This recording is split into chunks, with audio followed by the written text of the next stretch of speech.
মুফতি ইউসুফ মাহমুদ হাফিজাউল্লাহ, ওনার কাছ থেকে জানতে চাইবো, অনেক আলেমরা যে বলেন শিয়ারা ভ্রান্ত, তাদের ধ্বংস হওয়া উচিত, তারা শেষ হয়ে গেলে ভালো। এখন যে ইরানের উপর আমেরিকা আক্রমণ করছে, ইসরায়েল আক্রমণ করছে, ইরানকে একদম ধ্বংস করে দেওয়ার চেষ্টা করছে, এখানে আমাদের অবস্থানটা কি হবে?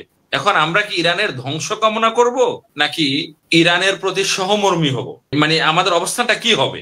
আসলে আপনি অত্যন্ত জটিল প্রশ্ন করেছেন। দেখুন, এখানে অনেকগুলো বিষয় আমাদের সকলের জেহেনে থাকা দরকার, যেটা ওলামায়ে কেরাম, বিশেষ করে বিজ্ঞ ওলামায়ে কেরাম, তারা এই জিনিসগুলো ফলো করেন বা উপলব্ধিও করেন। সেটা হলো যে, দেখুন, আপনি যে প্রশ্ন করেছেন, এই প্রশ্নের জবাব যদি আমি দিতে যাই যে আমরা শিয়াদেরকে সমর্থন করব কিনা, আর এখন যে শিয়াদের উপরে আক্রমণ করা হচ্ছে, ইসরায়েল এবং আমেরিকার ডুয়েল দুজনে মিলে যে একসাথে আক্রমণ করছে, এই আক্রমণের মূল উদ্দেশ্য সে মুসলমান, সে শিয়া মুসলমান নাকি সে সুন্নি মুসলমান, এইটা লক্ষ্য করে না। এরকম অনেকগুলো, মানে আপনি যতগুলো কথা বলছেন তার মধ্যে কয়েকটা প্রশ্ন অলরেডি চলে আসে। দেখুন, যেই জিনিসটা আমি বলছিলাম যে বিজ্ঞ ওলামায়ে কেরাম উপলব্ধিতে আনেন এবং বিজ্ঞ রাজনীতিবিদরাও কিছুটা উপলব্ধিতে আনেন। প্রথমেই আপনাকে যে বিষয়টা নির্ধারণ করতে হবে, আপনি কিসের ভিত্তিতে পক্ষ আর বিপক্ষ করবেন।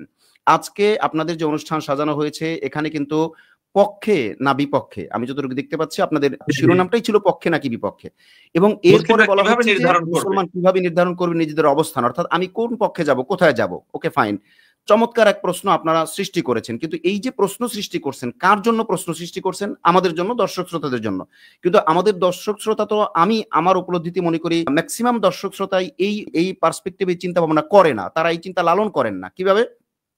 দেখেন, আপনি প্রথমে যেটা নির্ধারণ করতে হবে আমাদেরকে চিন্তার জায়গা থেকে, আমি আমাদের জায়গাটা বলছি, তারপরে আমি দর্শক শ্রোতাদের দিকে যাই। আমাদের জায়গা থেকে চিন্তার জায়গাটা সৃষ্টি করতে হবে যে আসলে আমি পক্ষ বিপক্ষ নির্ধারণ করব কাকে দিয়ে।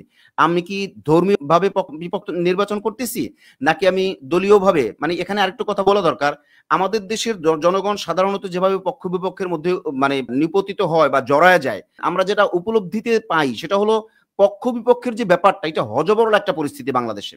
কিরকম?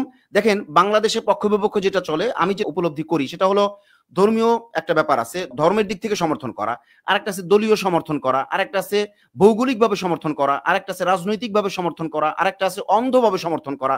মোটামুটি পাঁচটা তো আমি বললাম, আরো বিভিন্ন পার্সপেক্টিভে আপনার সমর্থন আছে। এই ক্ষেত্রে আমি যেটা বলবো যে আপনি কোনো অবস্থাতেই কোনো আলোচকের আলোচনায় বা কোনো বিজ্ঞজনের আলোচনায় আপনি ডিসিশনে পৌঁছতে পারবেন না। কেন? আপনার অনেকগুলো ভাগ এখানে আছে, অর্থাৎ পক্ষ বিপক্ষ। দেখেন, আমরা যেটা বললাম, দলীয় সমর্থন আছে, আপনার ধর্মীয় সমর্থন আছে, ভৌগোলিক সমর্থন আছে, রাজনৈতিক সমর্থন আছে, অন্ধ সমর্থন আছে, বিভিন্ন সমর্থন আছে। অথচ সমর্থনটা হওয়া দরকার ছিল কি? আল্লাহ পাক বলেছেন, ওয়া তাআওয়ানু আলাল বিররি ওয়াত তাকওয়া ওয়া লা তাআওয়ানু আলাল ইসমি ওয়াল উদওয়ান। এখানে ভালো কাজে সহযোগিতা করতে বলা হয়েছে এবং খারাপ কাজে, গুনাহের কাজে কোনো অবস্থাতেই সমর্থন করার কোনো সুযোগ নাই, জুলুমের কাজে সমর্থন করার কোনো সুযোগ নাই। এটা হলো কোরআনের বাণী। এরপরে আপনি যদি হাদিসে যান, তাহলে আলা কুল্লুকুম রাঈন ওয়া কুল্লুকুম মাসউলুন আন রাইয়াতি, তোমরা সকলেই জিম্মাদার, সকলকেই জিম্মাদারি সম্পর্কে জিজ্ঞাসা করা হবে। আপনি জিজ্ঞাসা করেন বাংলাদেশের আমজনতাকে তারা এই ব্যাপারে কোন রকম কোন চিন্তা চেতনা করে কিনা। হাদিসের তর্জমা এবার তো হয়তো পারবে না, সেটা ভিন্ন প্রসঙ্গ, কিন্তু ওনার ভিতরে উনি কমন সেন্সের যে একটা ব্যবহার, সেটাও উনি করবেন না। তো এই ক্ষেত্রে আসলে সমর্থনটা হওয়া উচিত ছিল কিভাবে? আপনাদের এই অনুষ্ঠানে দাওয়াত পাওয়ার পরে আমি আসলে ব্যস্ততার কারণে ওইভাবে মোটেই সময় দিতে পারি না, তারপরও যতটুকু আমার জেহেন থেকে আসছে যে সমর্থনটা আমরা মনে করি যেভাবে আসা উচিত, আপনি যেভাবে প্রশ্ন করছেন সেটার উত্তর যদি আমি দিতে যাই, তাহলে এই কথাগুলো আমাকে আগে বলতে হবে। সেটা হলো কি, আপনি হককে আগে প্রাধান্য দেবেন বাতিলের মোকাবেলায়। ঠিক এইভাবে করে দ্বিতীয় পর্যায়ে আমরা আসি, মুসলমানদেরকে আপনি অগ্রাধিকার দিবেন অমুসলিমদের মোকাবেলায়। তৃতীয় পর্যায়ে যদি আসি, মজলুমকে আপনি অগ্রাধিকার দিবেন জালিমের মোকাবেলায়। নিজ দেশকে অগ্রাধিকার দিবেন অপর দেশের মোকাবেলায়। এরকম অনেকগুলো পার্সপেক্টিভে আপনি চিন্তা ভাবনা লালন করতে পারেন। এখন আপনি যে প্রশ্নটা করেছেন বা করা উচিত, এখন আপনি যে প্রশ্নটা করেছেন যে কোন পক্ষে আমরা থাকবো, আমাদের জনগণ বা আমরা কোন পক্ষে থাকবো, দেখুন এইখানে ইরানের যে ঘটনাটা যেটা হয়েছে, ইরানের উপরে যে জুলুমটা করা হচ্ছে, এইখানে যে ইরান মজলুম, এইটা তর্জমা করতে রকেট সায়েন্স জানার দরকার নেই, এটা সারা দুনিয়া জানে। এমনকি যারা একদম লেখাপড়া জানে না, মিডিয়া সম্পর্কে খবর রাখে না, চায়ের দোকানের আলোচনা থেকেও তারা এটা জানে যে ইরানের উপরে আগে আক্রমণ করছে আপনার ইসরায়েল। তার মানে সে তো বিশ্বব্যাপী একটা জালেম, অর্থাৎ বিশ্বের মধ্যে সবচেয়ে বড় জালেম সে। এরপরে সে এইখানেও জুলুম করছে, এইখানে সে জুলুমটা ফার্স্ট স্টার্ট করছে সে। অতএব জালিমের পক্ষ নেওয়ার কোনো সুযোগ নাই। এখন সাথে সাথে প্রশ্ন যেটা আসবে, আমাদের জুমা মসজিদে যে প্রশ্নগুলো করা হয়, সমাজে যে প্রশ্নগুলো করা হয়, পার্সোনাল আলোচনায় আমরা শুধু কথা বলি এটা না, চায়ের আড্ডায় বা কোথাও বসলে সেখানে কিন্তু আমাদেরকে উপর্যুপরি প্রশ্ন করা হয়, সেটা জানার জন্য হোক, টেস্ট করার জন্য হোক, তর্কের জন্য হোক, এনিওয়ে যে কোনোভাবেই হোক। তো এই সমস্ত জায়গা থেকে আমরা যেটা উপলব্ধিতে আনতে পারি যে দেখুন, ইরানকে আপনি সমর্থন করবেন, এই সমর্থনের কথা আমরা বলার সাথে সাথেই চলে আসে আর এক কথা, ভাই আপনারা কি জানেন না ইরান তো এই যে সিরিয়ার উপরে আক্রমণ করছে, অনেক মুসলমানকে মারছে, এবং আপনার সাদ্দামের মৃত্যুতে মানে তাকে যে হত্যা করা হয়েছে, এরপর গাদ্দাফিকে হত্যা করা হয়েছে, এইরকম আরব বিশ্বের বড় বড় নেতাদেরকে হত্যা, বড় বড় রাষ্ট্রের উপরে জুলুম করা, ইভেন আফগানের উপরে আক্রমণ করা হয়েছে, এই ধরনের জুলুমে ইরান তো সমর্থন করছে, সহযোগিতা করছে, একসময় তো তাদের মিত্র দোস্তিও ছিল, অর্থাৎ মিত্র তারা। তো আপনি কিভাবে এটা সমর্থনটা করেন? এই যে প্রশ্নগুলো আসে, এখানে আসলেই কিন্তু আপনাকে শরীয়তের কাছে যদি আসেন সবকিছু ক্লিয়ার হয়ে যায়। যেমন এখানে বলা হয়েছে আপনার, আমরা যদি হাদিসের দিকে যাই তাহলে ক্বালা রাসূলুল্লাহ সাল্লাল্লাহু আলাইহি ওয়াসাল্লাম ইত্তাকি দাওয়াতাল মাজলুম ফাইন্নাহু লাইসা বাইনাহা ওয়া বাইনাল্লাহি হিজাব। তুমি জালিম মানে মাজলুমের বদদোয়া থেকে বাঁচো। কেন? মাজলুমের বদদোয়ার মধ্যে আর আল্লাহর মধ্যে কোনো পর্দা থাকে না। মানে মাজলুম আহ করলে, মাজলুম বদদোয়া দিলে, মাজলুম যে কোনো কথা বললে জুলুমের হালাতে সাথে সাথে আল্লাহ সেটা কবুল করে নেয়। এই হাদিসের ইবারতের মধ্যে আপনি কোথাও পাবেন না উনি কি শিয়া নাকি উনি মুসলিম না অমুসলিম, উনি সুন্নি মুসলিম, উনি কে, সেটা কিন্তু নাই। ইত্তাকি দাওয়াতাল মাজলুম, অর্থাৎ মজলুম বলা হয়েছে। তো মজলুম আমরা দেখতেছি ইরান এখানে মজলুম, অতএব এখানে ইরানের পক্ষ নিতে কোন রকমের কোনো আপনার সে থাকা উচিত না। কিন্তু গবেষণার ব্যাপার যেটা, এটা আমাদের আবু মোহাম্মদ রহমানী ভাই আরো ভালো করে বলতে পারবেন, যে আমরা যদি এখন আলেম ওলামারা আমভাবে ইরানকে সমর্থন দিয়ে দিই, তাহলে পরবর্তীতে যেটা হবে সেটা হলো কি, আমাদের জনগণই আবার একসময় বলা শুরু করে দিবে, ভাই আপনারাই তো ইরানকে সমর্থন করছিলেন।